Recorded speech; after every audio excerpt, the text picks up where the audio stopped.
Bismillahirrahmanirrahim. Assalamualaikum warahmatullahi wabarakatuh. Nama saya Nur Aisyah Natasha binti Yaakob. Nombor matrik I1730247.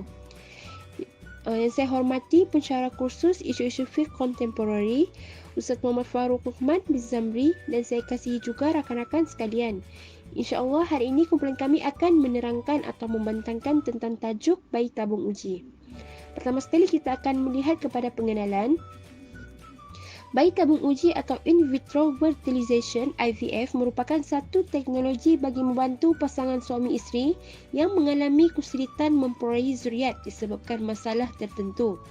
Masalah tertentu ni seperti masalah kesuburan ataupun penyakit yang dialami oleh suami dan isteri.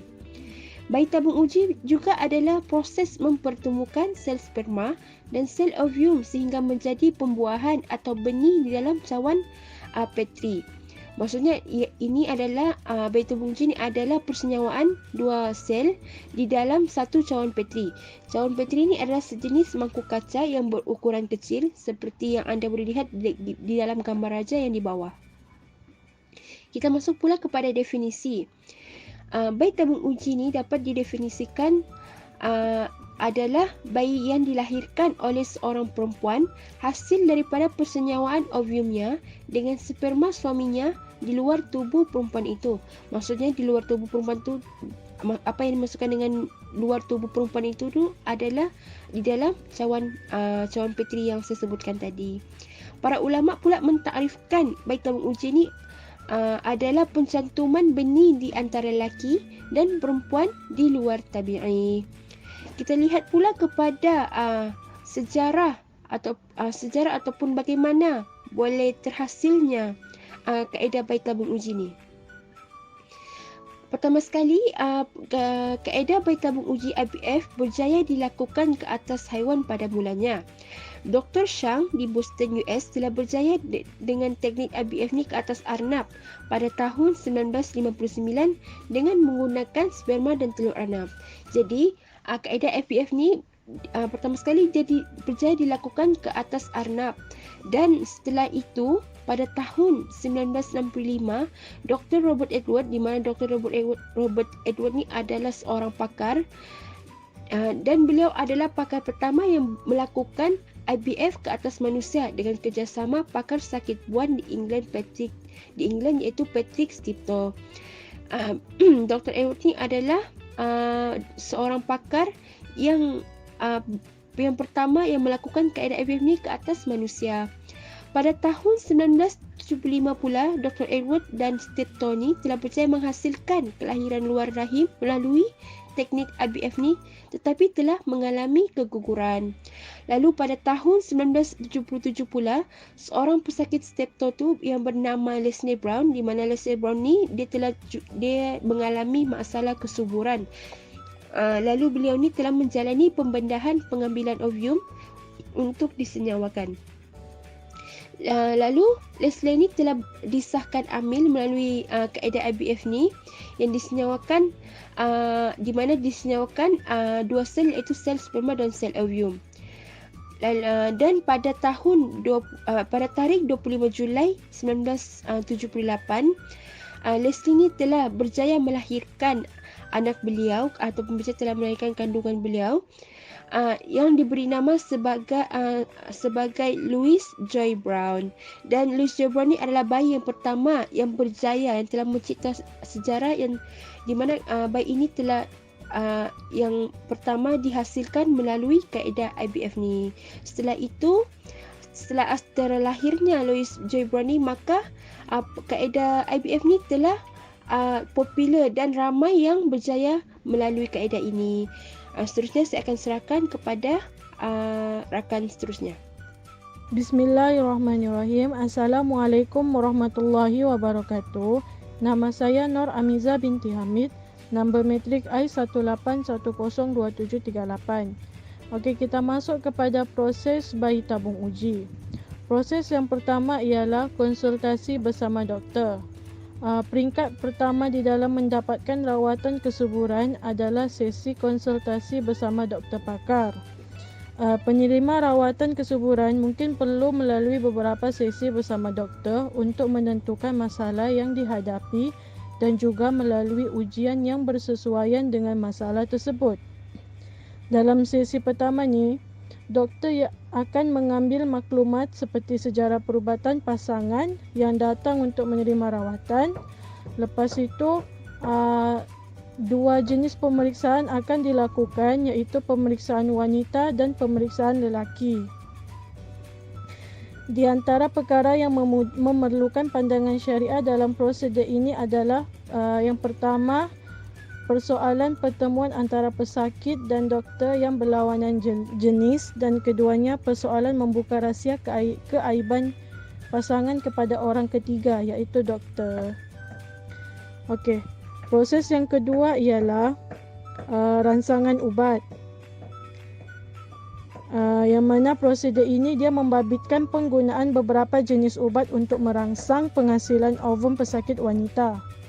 Dalam melakukan prosedur ini, perkara yang memerlukan pandangan syariah ialah persoalan hukum penggunaan ubat rawatan kesuburan yang tidak halal sekiranya ada. Berhubung perkara ini adalah dibolehkan untuk menggunakan ubat rawatan kesuburan yang tidak halal dalam keadaan yang dikendalikan darurat berdasarkan firman Allah dalam surah Al-Baqarah ayat 173 yang bermaksud, tetapi barang siapa dalam keadaan terpaksa, yakni memakannya sedang ia tidak menginginkannya dan tidak pula melampaui batas, maka tidak ada dosa baginya. Jadi berdasarkan nas tersebut, para ulama telah mensyaratkan bahawa ubat yang tidak halal hanya boleh digunakan dalam keadaan darurat dengan beberapa syarat, iaitu doktor yang mencadangkan ubat itu adalah doktor yang bersifat dengan sifat benar, amanah dan beragama, dan yang kedua, tidak terdapat ubat lain selain daripada ubat yang haram ini. Okey, masuk kepada prosedur yang ketiga, iaitu pengutipan ovum ataupun ovum pick up. Pengutipan ovum iaitu PU ialah kaedah pengambilan telur daripada pesakit wanita melalui faraj dan dilakukan menggunakan kawalan imbasan ultrabunyi. Proses ini menggunakan sejenis jarum halus yang tertentu dan boleh dilakukan dalam keadaan pesakit sedar sepenuhnya dengan pemberian suntikan ubat pelali di bahagian spesifik pada faraj. Kadang-kala ubat bius ringan dan ubat penahan sakit akan diberikan. Namun terdapat juga pesakit yang diberikan bius sepenuhnya semasa proses ini berjalan, bergantung kepada keadaan pesakit semasa proses ini hendak dijalankan. Semasa prosedur ini dijalankan, cecair daripada folikel akan disedut dan disalurkan ke dalam tabung uji dan seterusnya akan segera diserahkan kepada pemeriksaan oleh ahli embryologi. Ovum tersebut kemudiannya diletakkan ke dalam piring makmal yang mempunyai media kultur sebelum disimpan di dalam peti inkubator yang ditetapkan pada suhu badan. Okey, itu sahaja daripada saya. Sekian, terima kasih. Assalamualaikum warahmatullahi wabarakatuh. Nama saya Nurul Asma binti Abdul Razak, nombor metri A181020608. Saya ingin menyambung pembentangan prosedur untuk melakukan IVF. Okey, prosedur yang keempat, pengumpulan sperma, iaitu doktor mengambil sperma daripada suami. Pada hari yang sama telur isteri diambil, suami akan diminta mengeluarkan sperma bagi diproses untuk langkah seterusnya. Pengeluaran sperma ini boleh dilakukan dengan bantuan isteri. Ia disimpan untuk masa yang singkat sebelum sperma yang sihat dan yang paling aktif dipilih bagi memastikan ia benar-benar bermutu dan boleh disenyawakan. Sperma si suami diambil untuk dimasukkan ke dalam faraj isteri melalui kaedah perubatan moden agar sperma tersebut dapat bergabung dengan ovum isteri lalu menghasilkan persenyawaan secara luar tabi'i. Persenyawaan luar tabi'i ini bermaksud kaedah persenyawaan ovum isteri dan sperma suami bagi mendapatkan bayi di luar tubuh isteri secara manual. Inilah yang dinamakan sebagai IVF ataupun kaedah bayi tabung uji. Pasangan suami isteri akan meluangkan masa kira-kira setengah hari di klinik atau hospital untuk prosedur pengeluaran telur dan persenyawaan. Okey, prosedur yang kelima iaitu pencantuman ovum dan sperma. Telur dan sperma disatukan untuk persenyawaan. Telur isteri dan sperma suami disatukan dalam makmal 2 hingga 3 hari. Makmal dan keadaan persekitaran perlu sesuai. Satu sperma yang sihat disedut dengan jarum berlubang lalu disuntik ke dalam telur. Telur yang telah disenyawakan, embrio akan terhasil. 1 atau 2 embrio yang terbaik akan dipilih untuk pemindahan. Selepas pengumpulan telur, pesakit diberi ubat untuk membantu menyediakan lapisan rahim untuk pemindahan embrio. Tambahan lagi, jika pesakit di bawah umur 40 tahun, 1 atau 2 embrio saja yang akan dipindahkan. Tapi jika umurnya 40 tahun atau lebih, 3 embrio akan dipindahkan. Kaedah pencantuman ovum dan sperma ini digunakan oleh mikroskop khas serta alat robotik diperlukan untuk melakukan proses ini. Embrio dimasukkan ke dalam inkubator dengan tahap karbon dioksida, suhu dan kelembapan sama seperti di dalam tube fallopian. Okey, prosedur yang keenam, pemindahan embrio ke dalam rahim. Persenyawaan telur dimasukkan ke dalam uterus, iaitu rahim isteri melalui tube untuk kehamilan berlaku. Doktor biasanya akan memasukkan 2 embrio ke dalam rahim untuk meningkatkan peluang kehamilan dengan sekurang-kurangnya seorang kanak-kanak. Tapi terdapat juga kes di mana kedua embrio menghasilkan kembar. Setelah lebih kurang 2 minggu, jika positif, imbasan ultrabunyi atau ultrasound, ujian darah dan ujian air kencing akan dilakukan kira-kira 2 minggu kemudian untuk memastikan wanita tersebut mengandung atau tidak. Prosedur yang keenam ini, pemindahan kecil dilakukan dan pesakit dibius untuk mengurangkan kesakitan. Jika kesakitan tidak berkurang, doktor akan memberi ubat sakit. Kehamilan berlaku jika mana-mana embrio melekat pada lapisan rahim. Secara ringkasnya, IVF ni akan mengambil masa lebih kurang 4 hingga 6 minggu. Tapi bagi wanita yang tidak mempunyai rahim yang berusia 45 tahun ke atas dan tidak dapat menghasilkan telur atau mempunyai pasangan lelaki yang tidak upaya menghasilkan sperma, tidak boleh menjalani IVF.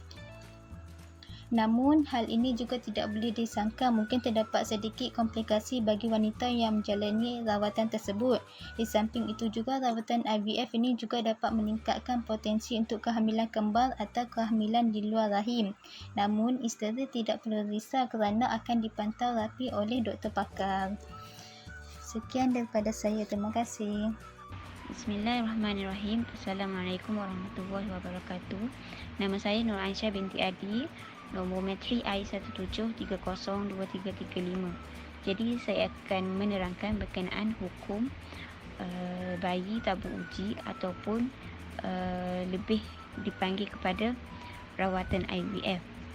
Okey, secara umumnya terdapat pelbagai fatwa yang telah dikeluarkan oleh pihak autoriti dalam bidang agama berkenaan rawatan IVF ni serta langkah-langkah yang berkaitan.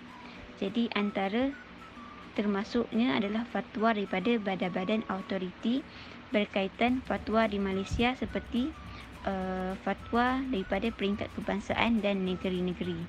Jadi antara fatwa yang terawal berkaitan dengan hukum bayi tabung uji ni adalah keputusan daripada Muzakarah Fatwa Majlis Kebangsaan bagi Hal Ehwal Agama Islam kali yang ke-5 dan ke-6. Jadi keputusan yang telah dibuat menyebutkan bahawa bayi tabung uji dari benih suami isteri yang dicantumkan secara terhormat adalah sah di sisi Islam. Jadi sebaliknya, benih yang diambil dari bukan suami isteri yang sah, maka bayi tabung uji itu adalah tidak sah. Selain itu, bayi yang telah dilahirkan melalui tabung uji juga boleh menjadi wali dan berhak menerima harta pusaka daripada keluarga yang berhak. Seterusnya, berkenaan fatwa yang kedua yang telah dikeluarkan oleh Muzakarah Fatwa Majlis Kebangsaan bagi Hal Ehwal Agama Islam pada peringkat kali ke-55 dan 56. Jadi keputusan yang dibuat berkenaan hukum bayi tabung uji ni, hukum memasukkan embrio ke dalam rahim isteri selepas berlaku kematian suami atau penceraian adalah haram. Selain itu, fatwa memutuskan hukum mencantumkan benih yang dikeluarkan sebelum akad nikah dan kemudiannya dibuat pencantuman dalam tempoh perkahwinan yang sah adalah haram. Namun, hukum mencantumkan benih yang diambil dan dicantumkan dalam tempoh perkahwinan yang sah adalah harus. Okey,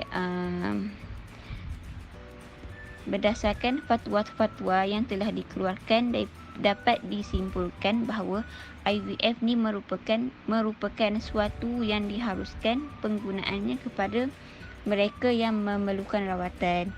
Keharusan ni adalah meliputi kepada langkah-langkah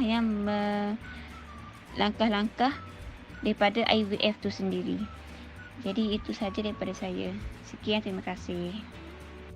Assalamualaikum warahmatullahi wabarakatuh. Nama saya Irmawati binti Muhammad Ramli, nombor metrik I1730231. Okey, seterusnya kita pergi kepada Majlis Fatwa Mesir telah mengeluarkan fatwa berkenaan dengan bayi tabung uji pada 23 Mac 1980, menyatakan bahawasanya melakukan persenyawaan di antara telur isteri dan juga sperma suami tanpa ada syak sedikit pun, iaitu kemungkinan ia bercampur dengan sperma lelaki lain, hukumnya adalah harus. Okey, maksudnya di sini adalah yakin dengan persenyawaan yang dilakukan di antara telur isteri dan juga sperma suami itu, yang mana tidak ada langsung percampuran di antara sedikit pun dengan sperma lelaki lain, maka hukumnya adalah harus.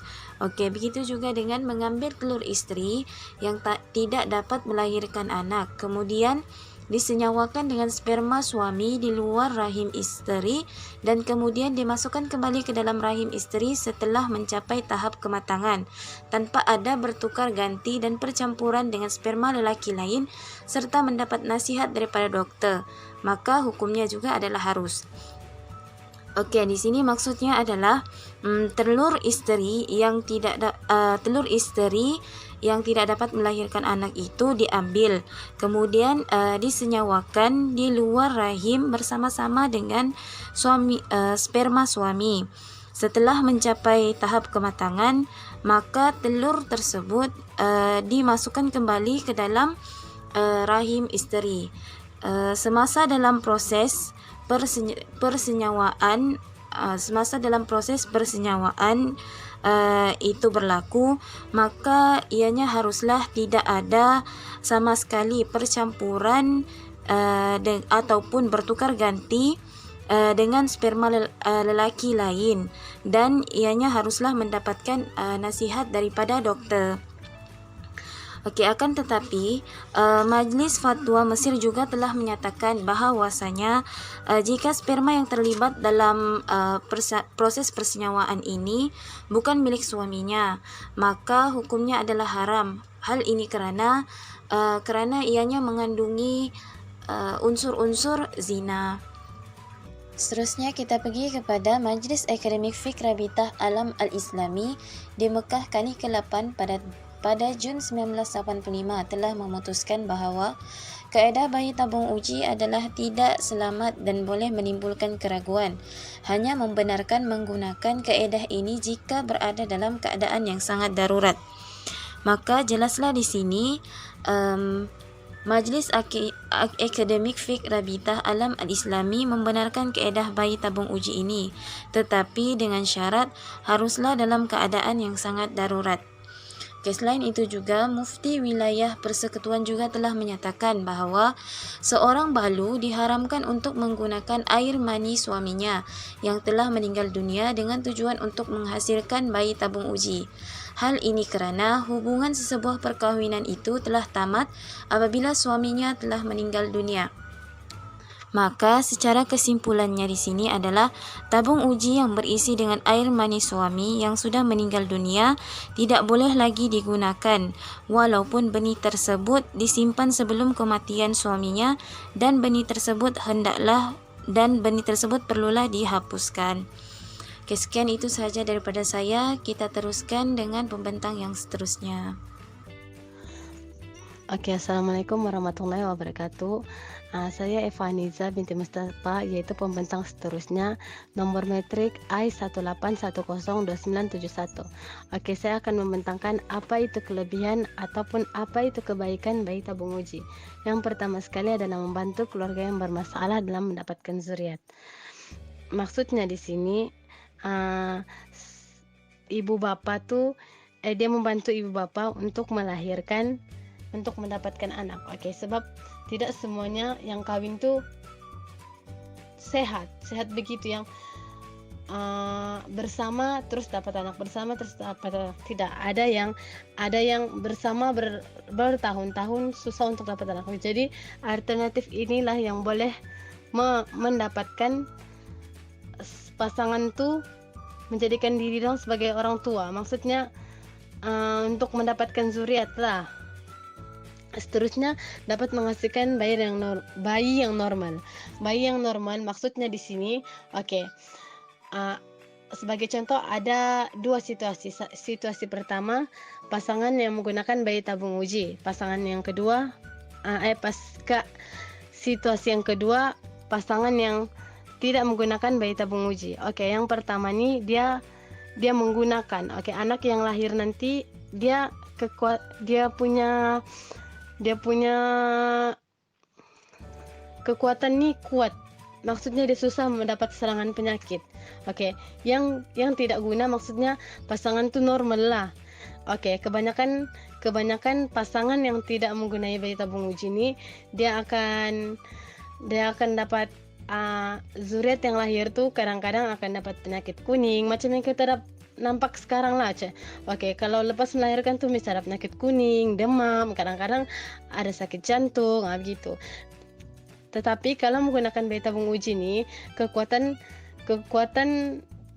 bayi tu dia kuat daripada diserang penyakit.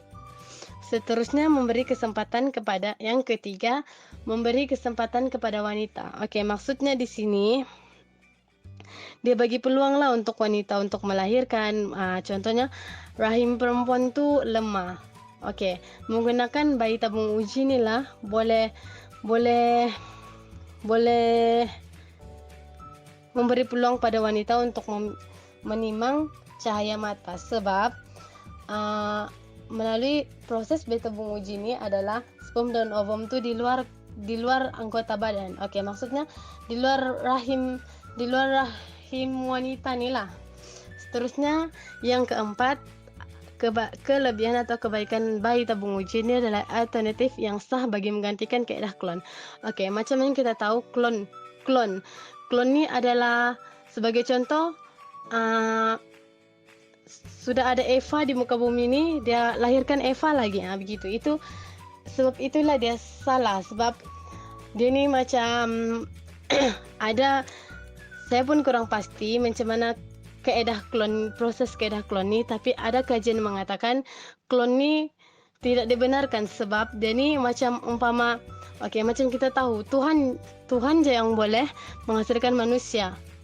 Jadi kaedah klon ni dilarang sebab kaedah klon ni umpama macam kita ni menyamakan diri kita dengan Tuhan. Okey, contohnya klon maksudnya ada Eva di muka bumi ni. Okey, ada Eva lagi yang kedua. Berbeza dengan bayi tabung uji. Bayi tabung uji ni dia benda tu belum ada tapi dia akan dilahirkan. Faham kan maksudnya? Belum ada lagi Eva di muka bumi ni. Jadi dia akan menghasilkan bayi tabung uji ni, dia akan melahirkan tu zuriat. Begitu. Kalau klon ni dia sama, apa yang ada sama si Eva pertama, si Eva kedua pun begitu juga. Klon tu adalah 2. Okay, kalau dia ada buat 7 klon, 7 lah klon. Nah, begitu. Itulah dia dilarang. Jadi, untuk menggantikan kaedah klon yang dilarang ni, bayi tabung uji ni adalah alternatif ataupun langkah yang sah bagi menggantikan kaedah klon yang dilarang tadi. Itu saja dari saya. Sekian, terima kasih. Assalamualaikum warahmatullahi wabarakatuh. Saya Hajirah binti Ibnu Hashim, I181102727. Seterusnya saya akan membentangkan mengenai keburukan dan kekurangan kaedah bayi tabung uji. Okey, keburukan yang pertama, peratus keguguran lebih tinggi. Berbanding dengan wanita yang mengandung secara normal, wanita yang mengambil kaedah bayi tabung uji untuk mendapatkan zuriat, dia mempunyai risiko keguguran yang lebih tinggi, iaitu sehingga 15 hingga 25% berbanding mereka yang mengandung secara normal. Okey, yang kedua, kelahiran lebih daripada 1. Apa yang dimaksudkan dengan kelahiran lebih daripada 1? Maksudnya bilangan embrio lebih daripada 1. Embrio ni dia adalah kumpulan sel hasil gabungan sperma dan ovum. Embrio yang lebih dari 1 ni dia akan menyebabkan risiko seperti keguguran dan bayi pramatang. Yang ketiga, risiko kecacatan, iaitu bayi yang lahir mungkin akan cacat. Yang keempat, kehamilan secara luar rahim atau mengandung luar rahim. Okey. Mengandung luar rahim ni dia terjadi apabila sel tidak melekat pada dinding permukaan rahim untuk proses pembesaran bayi. Tetapi sel tersebut dia melekat pada permukaan lain seperti cervix, ovari ataupun perut. Risiko daripada mengandung luar rahim dia boleh menyebabkan organ yang terlibat tu akan pecah. Maksudnya tempat sel tu melekat, tempat yang tak sepatutnya tu boleh pecah. Seterusnya, yang terakhir, sindrom hyperstimulasi ovarium atau ovari. Okey, sindrom ni dia lebih kepada apa yang dialami oleh wanita yang menggunakan kaedah bayi tabung uji ni semasa mengandung lah. Sindrom ni biasanya wanita menghasilkan 1 telur setiap bulan. Tapi bagi mereka yang susah untuk mengandung, mereka memerlukan perangsangan ovarium untuk menghasilkan lebih banyak telur. Dan sindrom ni berlaku apabila ovari dia terangsang berlebihan dan mengakibatkan bengkak. Dan apabila ovari bengkak, dia akan menyebabkan rasa sakit, mual, cerit-berit dan bengkak pada anggota badan. Itu saja daripada saya. Sekian, terima kasih. Bismillahirrahmanirrahim. Assalamualaikum warahmatullahi wabarakatuh. Saya Khairunisa binti Ahmad Junid, I1810295 akan menyambung pembentangan yang seterusnya mengenai isu semasa yang berkaitan dengan tajuk. Isu semasa yang saya ambil adalah IVF ataupun in vitro fertilization. Persenyawaan in vitro fertilization. Pada slide ini dapat kita lihat isu semasa yang berkaitan adalah daripada seorang artis yang terkenal di Malaysia, iaitu Datuk Siti Nurhaliza. Datuk Siti Nurhaliza menggunakan proses in vitro fertilization untuk mendapatkan zuriat. Okey, pada poin yang pertama, Datuk Siti mengandungkan Afiah melalui proses IVF, iaitu melalui proses pemindahan embrio ke dalam rahim. Embrio kedua untuk kehamilan Datuk Siti adalah diambil daripada pembekuan embrio yang sebelumnya. Saya akan terangkan mengenai yang pertama dan yang kedua ini. Dalam kenyataan yang telah diberitahu oleh Datuk Siti Nurhaliza sendiri, beliau mengatakan disebabkan proses IVF, apabila membuat peringkat-peringkat embrio itu, bayi lelaki adalah kembar Afiah, dan terjadi pada hari yang sama. Tapi ketika itu doktor tidak menggalakkan bayi masuk 2 embrio. Jadi masuk satu dahulu, iaitu bayi yang pertama Afia, dan 3 tahun selepas itu barulah masuk bayi lelaki. Itu yang dikatakan oleh Datuk Siti Nurhaliza pada kenyataan beliau apabila ditanya media tempatan. Menurut pandangan Islam, pemindahan embrio ke dalam rahim dan pembekuan embrio kedua-duanya boleh dilakukan sekiranya embrio yang dibekukan dikembalikan semula kepada pemiliknya. Ini yang dilakukan kepada Datuk Siti, yang mana beliau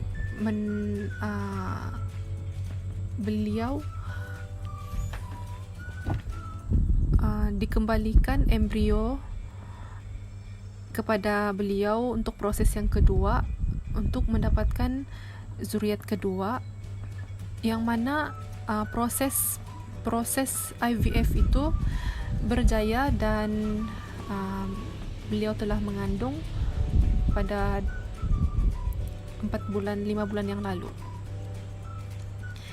Sekian itu saja isu semasa yang dapat saya kongsikan bersama. Sekian, terima kasih. Assalamualaikum warahmatullahi wabarakatuh. Nama saya Dayang Nurazura binti Awam Basiri, I1730243.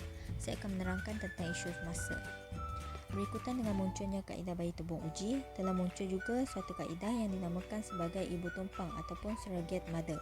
Kaedah ni sama je proses dia dengan bayi tabung uji, cuma yang membezakannya adalah dengan adanya pihak ketiga dalam proses ini. Baik, kita pergi kepada definisi. Ibu tumpang ialah seorang wanita yang diupah untuk mengandung dengan memasukkan embrio hasil percantuman sperma dan ovum sepasang lelaki dan perempuan. Dia akan mengandungkan anak tersebut dan selepas bersalin, anak itu akan diserahkan kepada pemilik ovum tersebut sebagai ibu yang hakiki. Pendek kata, ibu tumpang ni ialah wanita yang menyewakan rahimnya untuk mengandungkan anak orang. Baik, kita pergi kepada faktor ibu tumpang. Yang pertama, mempunyai penyakit yang menyebabkan kematian janin sebelum usia kandungan matang. Yang kedua, mempunyai kecacatan pada rahim yang menyebabkannya tidak boleh untuk mengandung. Yang ketiga, wanita yang ingin memiliki anak tetapi telah putus haid ataupun menopause. Yang keempat, wanita yang tidak mahu mengalami proses kehamilan, mungkin disebabkan takut ataupun sibuk dengan kerjaya. Yang kelima, ketidaksuburan, sama ada isteri maupun suami. Dan yang keenam, pasangan LGBT yang menginginkan anak. Kita pergi pula kepada gambaran kaedah ataupun bagaimana kaedah ini dilakukan. Yang pertama, sperma pasangan suami isteri disenyawakan, kemudian dipindahkan ke dalam rahim wanita ajnabi lain. Wanita itu akan mengandungkannya dan setelah bayi itu lahir, dia akan menyerahkan anak itu kepada pasangan tadi dan dia akan diberikan upah.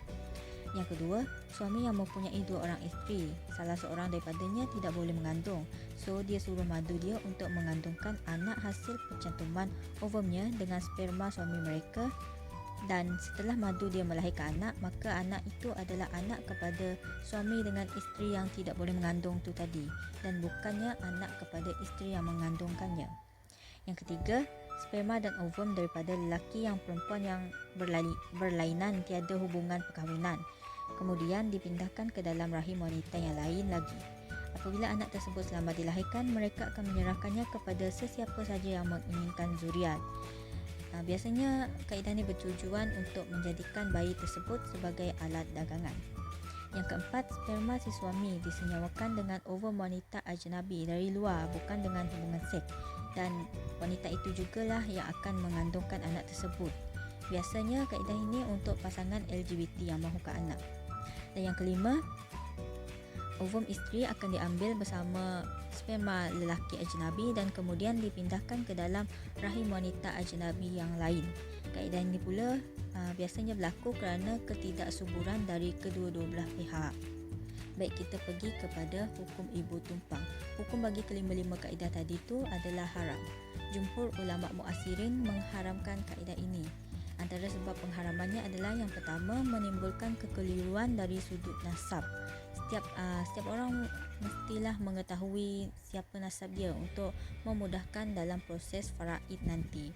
Yang kedua, bercanggah dengan fokus perkahwinan dalam Islam, yang mana fokus perkahwinan dalam Islam adalah untuk menjaga keturunan. Dan yang ketiga, sumbangan sperma, ovum, embrio, rahim dan oleh pihak ketiga atau penggunaan lain-lain kaedah adalah haram di sisi syarak. Baik, itu saja daripada saya. Terima kasih. Okey, Assalamualaikum warahmatullahi wabarakatuh. Nama saya Irmawati binti Muhammad Ramli, nombor metrik I17302331, yang mana juga akan membentangkan berkenaan dengan kesimpulan. Okey, dengan adanya kemajuan teknologi yang maju seperti bayi tabung uji ini dapat memberikan sinar dan juga harapan yang baharu kepada pasangan suami isteri yang telah lama mahu mendapatkan zuriat. Akan tetapi dengan syarat ia perlulah dilakukan dengan cara yang terhormat agar tidak berlakunya kekeliruan nasab di kemudian hari, yang mana penjagaan nasab ni adalah juga merupakan antara perkara yang dititik beratkan dalam agama Islam. Okey, sekian itu sahaja daripada kami. Wabillahi taufiq wal hidayah. Assalamualaikum warahmatullahi wabarakatuh.